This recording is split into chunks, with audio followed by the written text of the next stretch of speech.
안녕 친구들, 돌아온 걸 환영해요. 제프 파사는 김하성이 다른 팀들의 장기 계약 제안을 마다하고 애틀란타와 1년 2천만 달러 계약에 합의했다고 전했습니다. 김하성은 샌디에이고와 4년 2,800만 달러 계약을 맺고 옵션 1년이 남아 있었지만 800만 달러의 상호 옵션을 거절하고 FA 시장에 나섰습니다. 이후 지난 겨울 템파베이와 2년 2,900만 달러 계약에 합의했는데 올해 1,300만 달러를 받고 내년 1,600만 달러를 받을지는 김하성의 선택에 달린 선수 옵션 구조였습니다. 하지만 복귀가 지연되면서 템파베이에서는 24경기 출전에 그쳤고 결국 웨이버 공시를 통해 애틀란타로 이적합니다. 애틀란타에서도 24경기를 더 소화한 뒤 시즌을 마감하며 올 시즌 총 출전 경기는 48경기에 불과했습니다. 샌디에이고 시절에는 애틀란타의 홈구장인 트루이스트 파크에서 좋은 성적을 거뒀지만 애틀란타 유니폼을 입고는 15경기 모홈런, OPS 0.64구로 아쉬움을 남겼습니다.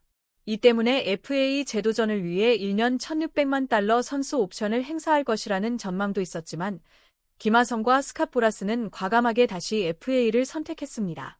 유격수 자원이 많지 않은 시장 상황, 그리고 내년 FA 시장이 노사 협약 문제로 혼란스러워질 수 있다는 판단이 배경이었습니다.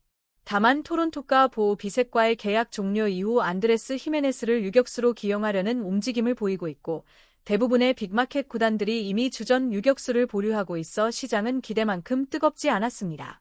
결국 김하성은 만족할 만한 장기 계약에는 실패했지만 선수 옵션을 거절하고 다시 계약을 맺는 과정에서 연봉을 1,600만 달러에서 2,000만 달러로 끌어올리는 데 성공했습니다.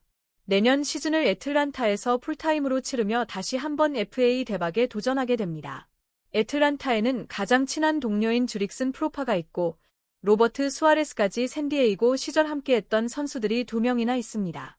보라스의 협상 스타일상 장기전이 예상되기도 했지만 김하성 본인이 애틀란타 잔류를 강하게 원했던 것으로 보입니다. 참고로 지난해 템파베이와의 계약도 스프링 트레이닝 직전인 2월 3일에 체결된 바 있습니다.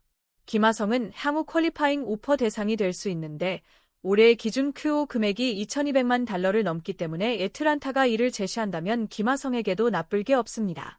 이번 계약으로 김하성의 메이저리그 누적 연봉은 6,100만 달러가 됐습니다. 이는 추신수의 1억 4,700만 달러, 류현진의 1억 3,400만 달러, 이정우의 1억 1,300만 달러, 박찬호의 8,500만 달러에 이어 한국인 메이저리거 역대 5위에 해당하는 기록입니다. 한편 메이저리그 유격수 평균 연봉 순위를 보면 1위는 3,410만 달러의 린도어, 2위는 3,250만 달러의 시거, 3위는 3,410만 달러 수준의 배츠, 4위는 2,727만 달러의 터너, 그리고 5위가 2,625만 달러 수준으로 형성돼 있습니다. 이어지는 순위를 보면 6위는 2,600만 달러의 아담에스, 7위는 2,528만 달러의 스완슨, 8위는 2,330만 달러 수준의 바에즈와 스토리, 10위가 2,000만 달러의 김하성, 그리고 11위가 1,655만 달러의 완더 프랑코, 뒤이어 페르도모가 1,125만 달러입니다. 스완슨과 결별한 이후 유격수 고민이 시작된 애틀란타는 휴스턴에서 마우리시오 두본을 데려왔지만 두본은 유틸리티 역할에서 더 가치를 발휘하는 선수라는 판단이 있었습니다. 결국 애틀란타는 김하성과의 재결합을 선택하게 됩니다. 애틀란타의 예상 타순을 보면 한 번부터 3번까지는 프로파, 올슨, 아쿠냐가 자리하고 4, 5, 5, 6번에는 볼드인, 라일리, 야스트렘스키가 포진할 전망입니다. 7, 8, 9번은 알비스, 해리스, 김하성이 맡고 벤치에는 션 머피를 비롯해 비달 브로한, 마우리시오 두본, 일라이 화이트가 대기하게 됩니다.